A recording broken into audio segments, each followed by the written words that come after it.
औज़ुबिल्लाहिमिनश्शैतानिर्रजीम बिस्मिल्लाहिर्रहमानिर्रहीम।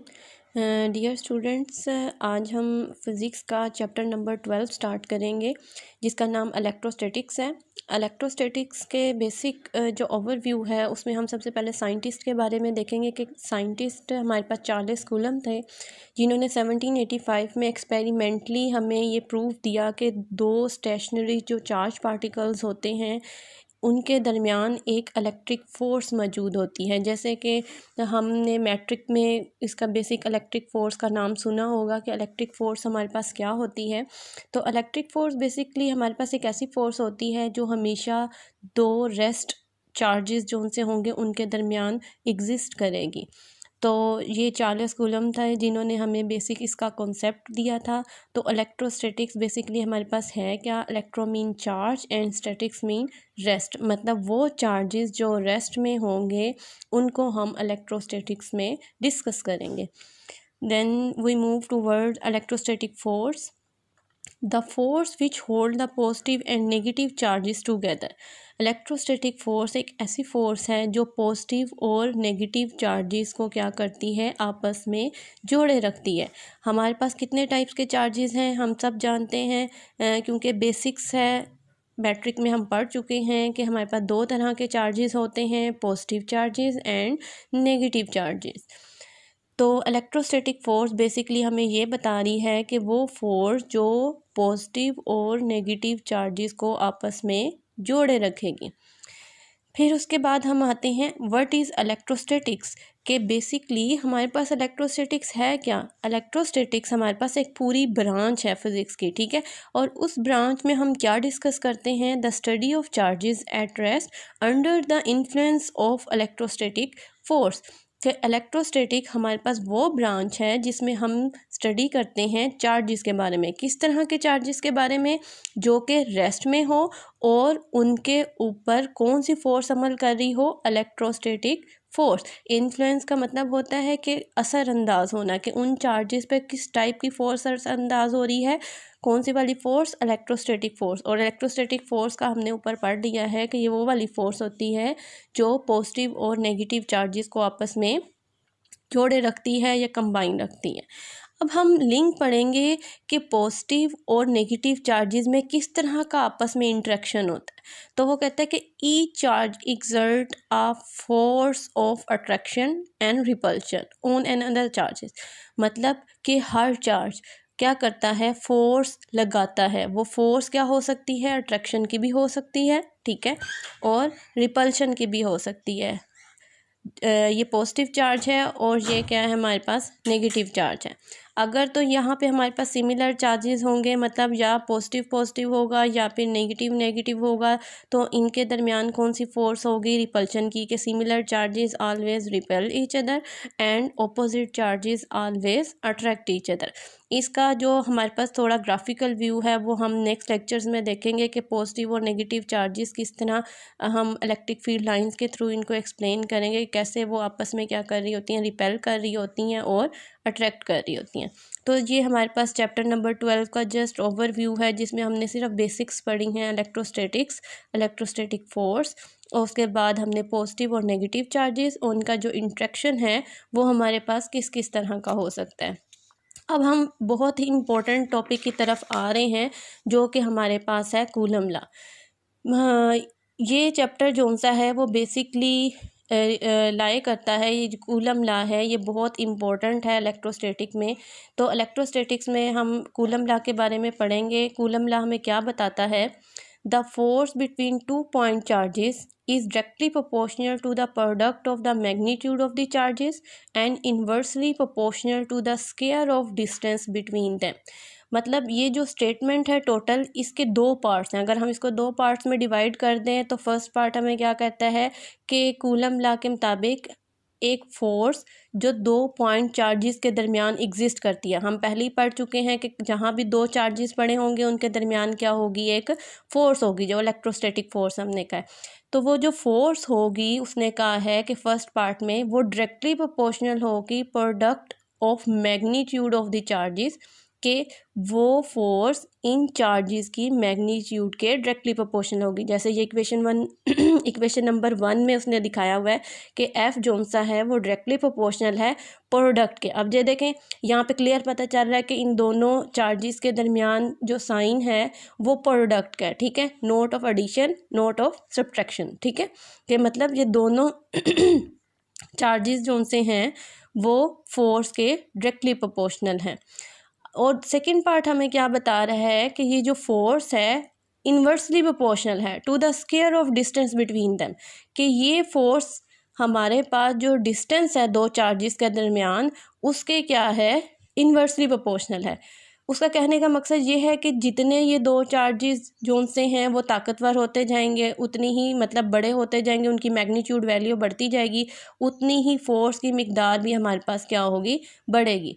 इसके मुकाबले में वो कहते हैं अगर इन दोनों चार्जेस को हम सेपरेट कर दें, मतलब उनके दरमियान डिस्टेंस बढ़ाना शुरू कर दें, तो अगर डिस्टेंस बढ़ेगा तो ये जो फोर्स है, क्योंकि इसका रिलेशन इन्वर्स दिया हुआ है, तो ये क्या हो जाएगी, डिक्रीज़ हो जाएगी। तो ये अगर हम कूलम लॉ को याद करना चाहते हैं तो हम इसको सबसे पहले दो पार्ट्स में स्प्लिट कर देंगे। फर्स्ट पार्ट में ये क्या है, डायरेक्टली प्रोपोर्शनल है प्रोडक्ट ऑफ चार्जेस के, और सेकंड पार्ट में क्या बता रहा है कि ये इन्वर्सली प्रोपोर्शनल है स्क्वायर ऑफ डिस्टेंस के। और यहाँ पे ये आपने रिमेंबर रखना है कि यहाँ पे ये स्क्वायर है, ठीक है, सिंपल आर नहीं है, ये स्क्वायर है, ठीक है, क्योंकि अक्सर बच्चे यहाँ पे मिस्टेक कर जाएंगे कि वो समझेंगे सिर्फ यहाँ पे हम आर भी लिख दें तो इट्स इनफ, नहीं, क्योंकि हमारे पास दो चार्जेस हैं तो यहाँ पे इसलिए हमने क्या लिया हुआ है, स्क्वायर लिया हुआ है। अब इसको अगर हम दोनों इक्वेशन नंबर 1 और इक्वेशन नंबर 2 को कंबाइन करें तो हमारे पास ये इक्वेशन बन जाएगी एफ डायरेक्टली प्रोपोर्शनल है Q1 Q2 over are square. अब यहाँ पे जो हमारे पास डायरेक्टली प्रोपोर्शनल का साइन है, इसको जब भी हम ख़त्म करते हैं, ख़त्म मतलब इक्वलाइज़ करते हैं, मतलब इसकी जगह हम इक्वल का साइन लेके आते हैं तो एक कांस्टेंट आता है, ठीक है, कोई भी कांस्टेंट हो सकता है, लेकिन कूलम लॉ के अकॉर्डिंग हमारे पास जो यहाँ पे कांस्टेंट आ रहा है वो हमारे पास उसकी वैल्यू दी गई है 9 10⁹ न्यूटन मीटर स्क्वायर पर कूलम स्क्वायर। अच्छा, अब यहाँ पे इसके यूनिट्स बहुत ज़्यादा हमारे पास इंपॉर्टेंट हैं और अक्सर MCQs में भी पूछे जाते हैं कि what is the unit of के, तो आप लोग इसको इजीली इस फार्मूले के थ्रू भी ड्राइव कर सकते हैं। कैसे कर सकते हैं कि अगर मैं यहाँ पे के यूनिट निकालना चाहती हूँ तो मैं क्या करूँगी कि के को इधर ही रहने दूँ, ठीक है, और आर जोन सा है वो फोर्स के साथ चला जाएगा, बाकी Q1 और Q2 जोन से हैं वो नीचे डिवाइड में आ जाएंगे। अब फोर्स का यूनिट हमें पता है क्या है, न्यूटन होता है, रेडियस का यूनिट जोन सा है मीटर स्क्वायर होगा, और यहाँ पे चार्ज का यूनिट हमारे पास क्या होता है, कूलम होता है, ठीक है। यहाँ पे दो चार्जेस हैं तो यहाँ पे क्या आ जाएगा, कूलम स्क्वायर। तो हमारे पास के का क्या यूनिट बन गया, न्यूटन मीटर स्क्वायर पर कूलम स्क्वायर।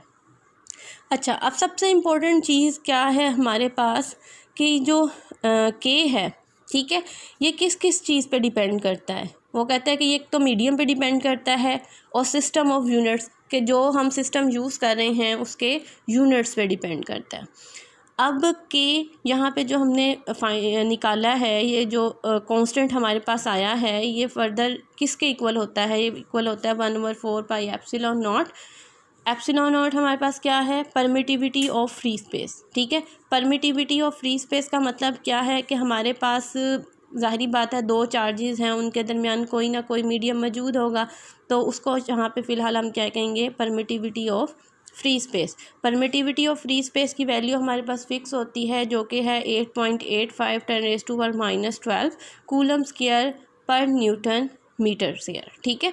अब इसके यूनिट्स भी आपने बहुत अच्छे से याद रखने हैं क्योंकि ये भी अक्सर MCQs में पूछ लेते हैं कि इसके यूनिट्स क्या हैं। जैसे के यूनिट्स अभी हमने ड्राइव की हैं, उन सिमिलर मैनर आप एप्सिलॉन नॉट के जो यूनिट हैं, क्योंकि देखें यहाँ पे जो रिलेशन है के का और एप्सिलॉन नॉट का वो इन्वर्स है, तो जो यूनिट्स हमने के निकाले थे न्यूटन मीटर स्क्वायर पर कूलम स्क्वायर, तो अब इसको इन्वर्स कर दें तो वो क्या बन जाएगा, कूलम स्क्वायर पर न्यूटन पर मीटर स्क्वायर, ठीक है।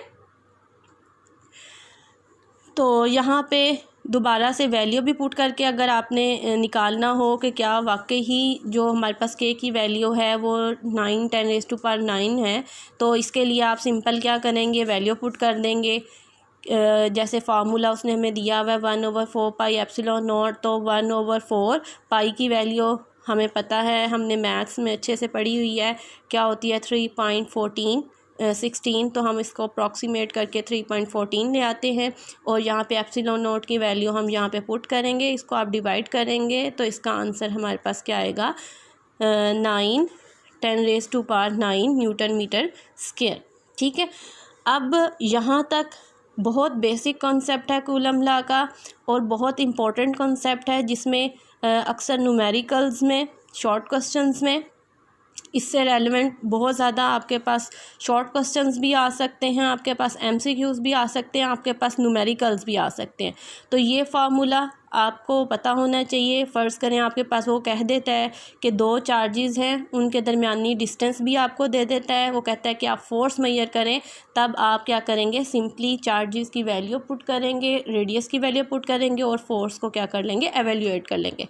के की वैल्यू फ़िक्स होती है, इसलिए ये न्यूमेरिकल में नहीं बताई जाएगी, आपको याद होनी चाहिए। इसी तरह आपसे एमसीक्यूज़ में परमिटिविटी और फ्री स्पेस की वैल्यू भी पूछ सकता है।